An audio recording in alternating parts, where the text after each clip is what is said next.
I had lunch with the creator last Sunday.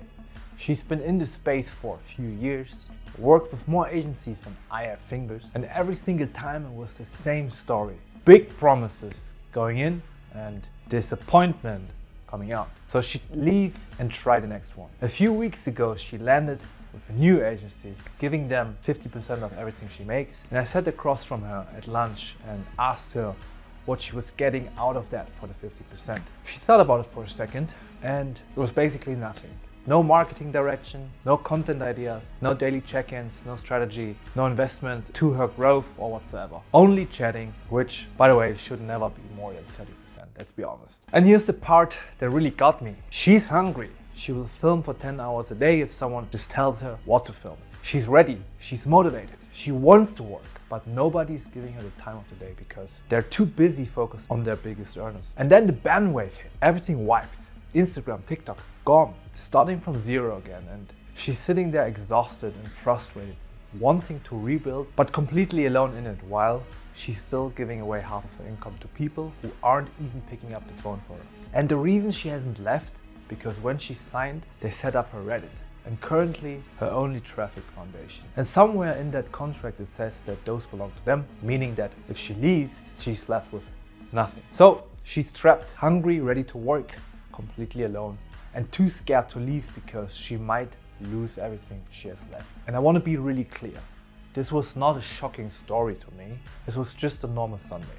This is what's happening right now to girls who trusted the wrong people. And nobody's talking about it, so I will. I want to give you some context because I think it matters. I started my agency right when OnlyFans even became a thing, back in 2021. And I watched something happen in real time that honestly hasn't stopped since. The moment it became clear that real money was being made on this platform, a wave appeared. Guys who have watched enough Andrew Tate podcasts and content to convince themselves they understood business. Guys who learned the language of management and agency work from YouTube videos and Twitter threads. Guys who saw a room full of women making money and thought, I want a percentage of that. I want a piece of that. Not because they had experience, not because they had real systems, not because they actually gave a damn about the creators they were signing in their lives, but because the barrier to entry was so low that the girls coming into the space didn't yet know what to ask for and what to watch out for.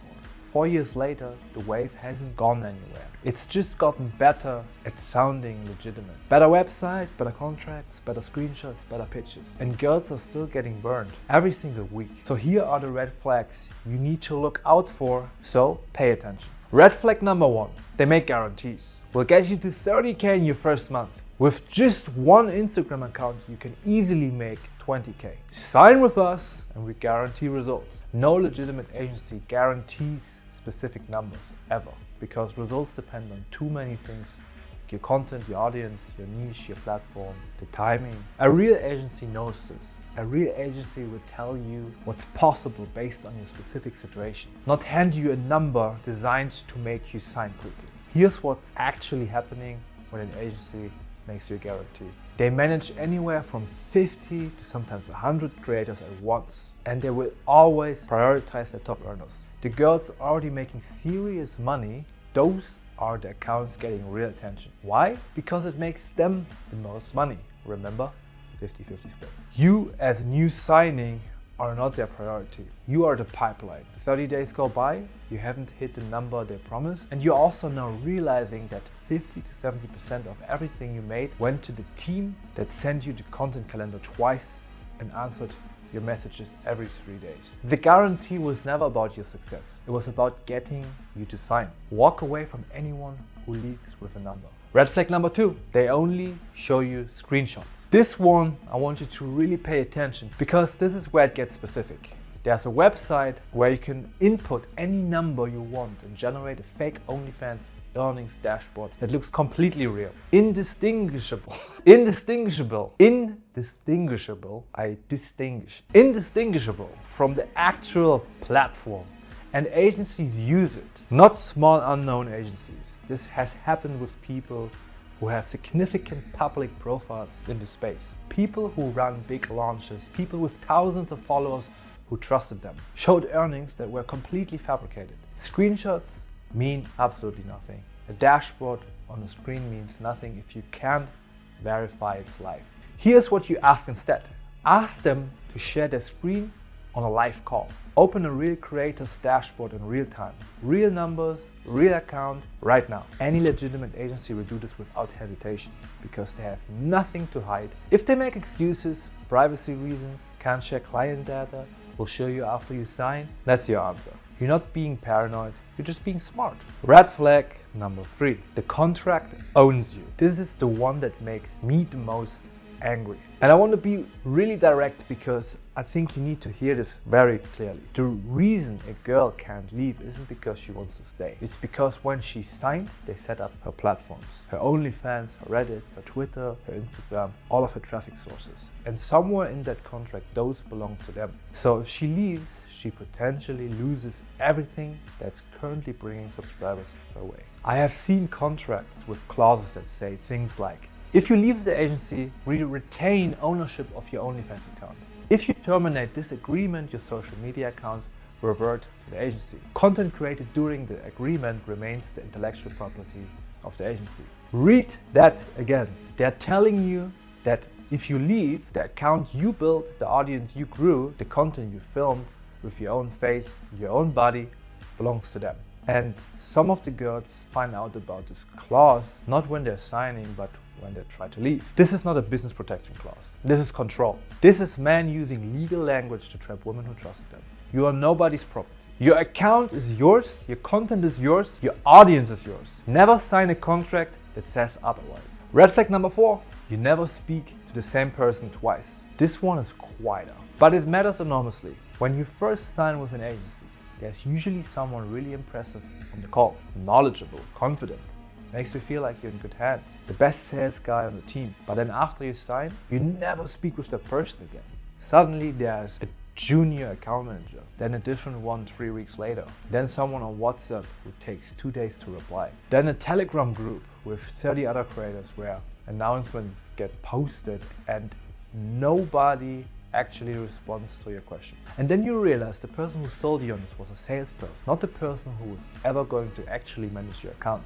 The girl from Sunday, she told me she hasn't had a proper check-in with anyone at her agency in weeks. She's reaching out, nobody's responding properly. And she's sitting there, ready to work with no direction and no support, wondering what she's even paying 50% for. A real agency has real people consistently assigned to you. People who know your account inside out, who know your numbers, who you can actually reach when something goes wrong. At bare minimum, you should have a manager in contact with you daily.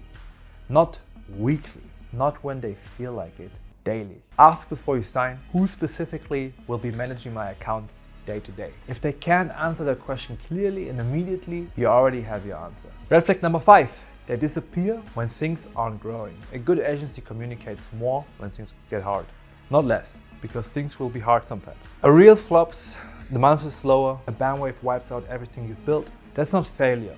That's the reality of the space. And when that happens, the agency that actually gives a damn about you is on the phone before you even have to ask. A real management means showing up, especially when things fall apart. It means someone calling you and saying, here's what happened, here's why, here's exactly what we're doing about it. Not silence, not waiting for you to chase them. If your agency goes quiet when things get hard, they were never actually managing your account.